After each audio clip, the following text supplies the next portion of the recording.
Okay, well, welcome to a new Harry's Garage, and as you can see, we're down at Silverstone Auctions again, and we're going to do an auction preview for the Autosport show coming up this weekend. So we're here actually on setup day, so you might hear some noises going on in the background. Viewing starts tomorrow, Thursday and Friday, and then the auction is on Saturday, 12th of January, starting at 2 o'clock. Anyway, to get cracking, we've got this car here, the 2.7 Porsche 911 RS, 1973.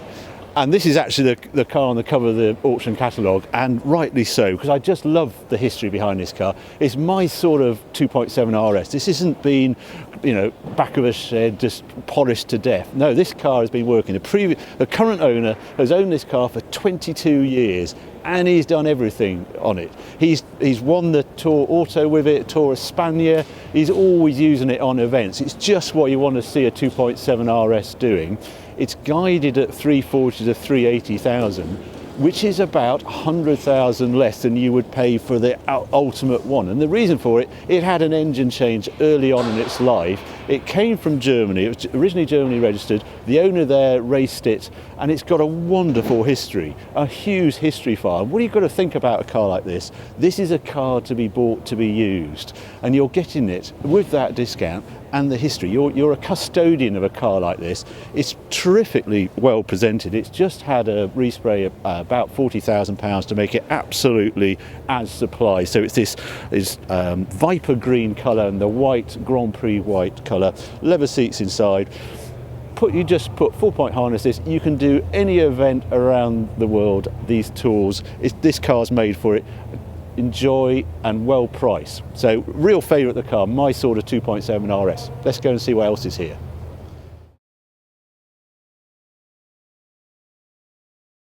So this is one car I really wanted to feature. It's just rolled in. This is an Alfa GTA M. This is the modified lightweight race version. It's a replica of this car, but it is all date correct. And the stance of this car and the look of the car. We've seen Alfaholics do great things with this car, but this has had a whole load of work. It just about carries a number plate, a little tiny number plate down there, stripped out. It weighs 900 and something kilos. It's got a 2-litre engine, 185 horsepower, but a high torque version. And it's just got FIA papers for the next 10 years. So you can do anything with this car, Tour Auto, etc. But just look at it with the bolt-on arches, riveted on arches in aluminium, the 9-inch rims, gold rims on it. I love the way it is road legal, and it has got a complete history of race since it sort of was first born. It's a little edgy around here, some of the gaps, etc. But it's a very usable car, and it's guided at 55 to 65,000 pounds. I just think you're going to have huge fun with a car like this, and I'd love to see what this goes for. If I had the pocket money, I'd probably have a go.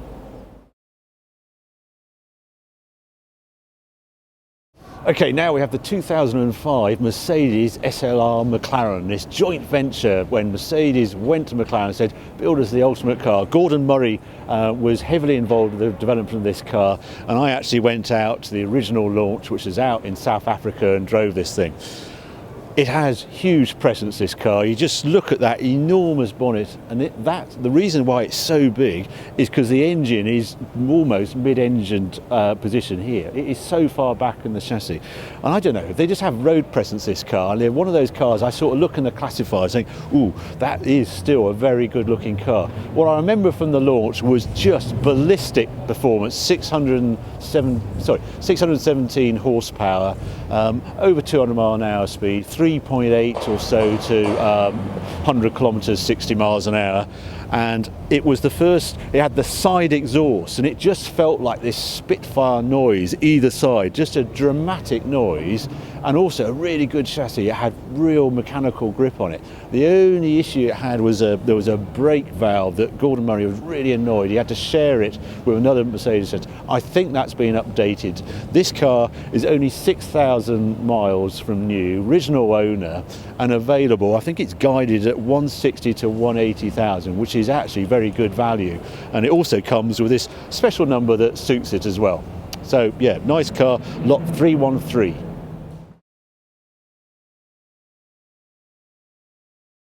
I know we normally do cars, but I thought I ought to just feature this Ducati. It's a 906 Passo. And what made this rare, I can remember when this bike first appeared, because this was a really modern Ducati in its day. We'd got used to Ducati with this V-twin and air-cooled engines and all exposed and Mike Hailwood replicas. And suddenly there was this fully enclosed Ducati arrive in 1989, and they went water-cooled because they knew they had issues with emissions, etc., and they needed more horsepower to compete with the Japanese. So this got 88 horsepower from its 906 engine. And I wasn't the only one who was impressed with this bike, because this bike is actually originally owned by Nigel Mansell, and he was racing for Ferrari back in the day in F1, and he just turned up at the Maranello office. One of these was parked nearby, and he says, "Oh, that's a nice bike, what's one of those?"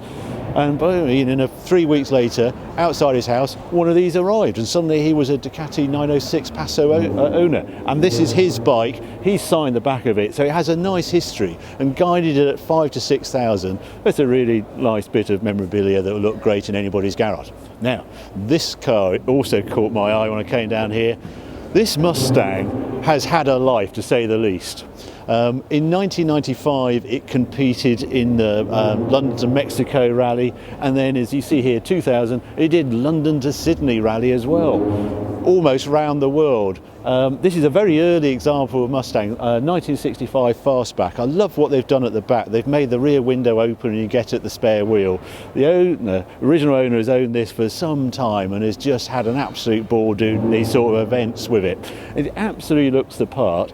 I checked the engine, it's all very nicely done mechanically, it even has air conditioning for those safari type rallies.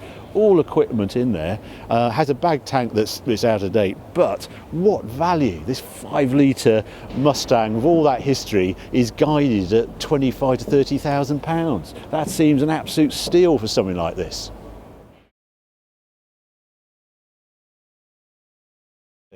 Now we have this McLaren 12C, dates from 2012, so one of the early cars. This car, right-hand drive, actually went out, it was first registered in Hong Kong and has come back to the UK, but it's only 6,000 miles, and McLaren Bristol have been right through this car. Now I quite like the 12C. As the years drop by, this car represents, I think, very good value in McLaren world. I like the styling of it. It's sort of easier on the eye, it's not as aggressive as some of the more recent McLarens. And then in the interior, when you open the doors, the sort of dash went round into the doors. It's just a very nice place to be, and it's still got all the anti-roll technology. It's still got a 592 horsepower. They were wickedly quick, these cars, across the ground, and they rode really well as well. The one thing they had was this bugbear. They had issues with the sat-nav wasn't working when they first came out, but 6 years on, lots of updates on that sort of thing, so it's all fine now. So this one guided quite sensibly at 90 to 110,000. You've got to remember it's 6,000 miles.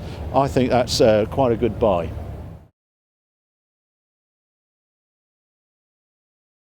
Okay, well, this car caught my eye. This is the TVR Griffin 400, dates from 1965, and well, this has a wonderful history with it. I was looking at the past race history. The last eight outings with this car has got 5 wins, 1 second and 1 third. Pretty amazing, really, and it's been racing most of its life. I love these cars. They're a sort of super simple car with a big brutish V8. If I open the bonnet, I don't know if you can come across and have a look, but just look at that. So easy to work on. That Ford V8 is parts fully available, and this proven race winner. It's the sort of the opposite of having a Colin Chapman. I've always loved the Lotus Elan, but that's a much more delicate and finesse. This is just brute force and just hang on. If you're a man enough driver, then you're going to win with this. It's also got FIA papers, this car, right through to 2025, so all the Tour Autos and that sort of things you can do with this car. I love the giant mirror that you can see here, so you can see everyone behind you, a great big mirror I used to see in sort of drivers when you're learning to drive. It's the sort of thing your driving instructor has. On here it's just to watch them disappearing in the rear, all the competitors out the back window. So lovely car, great colour. It's quite pricey at 120 to 140,000, but with that sort of proven race history, you can see why. And one of very similar car to this, one at the Goodwood Revival with Mike Whitaker at the wheel. So you get invited everywhere, and it just looks the part.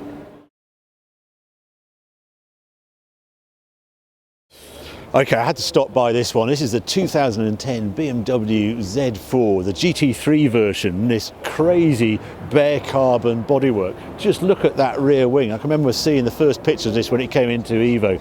This is a real giant killer type of race car in its day, and it still competes now very successfully. V8 engine, so this used the engine out of the M3, and then this dramatic rear wing, just huge amount of downforce. And when this car, I've got a crib sheet here, in 2011 this was sitting on pole at the Spa 24 Hours. Also in its race history it's won the Silverstone 3 hours and Magny-Cours 3 hours. Quite an amazing car, comes with a spares package, etc. But I've never seen one in bare carbon and beautifully restored. In 2015 it was completely rebuilt, this car, and it's guided at 120 to 140,000. What a track machine that would be.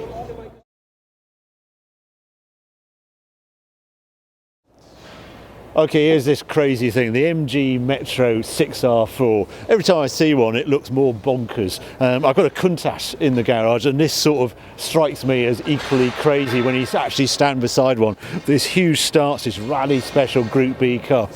This particular car I've seen before because I actually visited the Williams factory one time, Williams F1 factory. They have a museum there. And this car was there because Patrick Head actually worked on this car. It drove Frank absolutely mad having this car in his museum, and it actually left his museum in 2005, went to a private owner. This has now come into this auction. It's all been rebuilt in 2015, and it's only 175 miles from new, this car. So a real fine, utterly perfect clubman spec. Because of that low mileage, this car is actually guided at 180 to 200,000 pounds. Quite a lot of money, but where are you going to find a 175 mile only MG Metro 6R4? Now, this was a crazy car. There's another crazy car here. 1 year earlier, 1984, the Renault 5 Turbo 2. Now this was another rally special as well. This one in the Monte Carlo rally, very famously, Ducati driving it. And this Turbo 2, this is 14,000 miles new, and this is utterly original. I love this car. If you go into the details, it's utterly pristine, unrestored. It's got a few extras on it that the original owner was a Renault dealer principal. He took it as his own car. He got Gotti spec wheels on it, which were available on the race cars. He also put original roll cage in it. This is an aluminium roll cage. Since then it's actually been retrimmed, and it's got the softest leather upholstery. I've been told that for about £400 you could actually put it to the full original spec. This is a very clean example. These actually fetch some money. I would love to have one of these in the garage. A good friend of mine who has a huge car collection of all sorts of exotica. His favourite car in his collection is his Turbo 2, and when you see it here, this mid-engine 1397cc engine, it's a wild car like no other car. Anyway, hope you enjoyed these pics from this auction. This auction, as I say, happens on Saturday, 2 o'clock in 3 days' time. You can watch it online. Remember to register. If you want to bid on any of these cars, you've got to register online or turn up, come to the Autosport show and see the cars for yourselves. I hope you enjoyed this video. Keep watching, keep subscribing, more videos coming along very soon.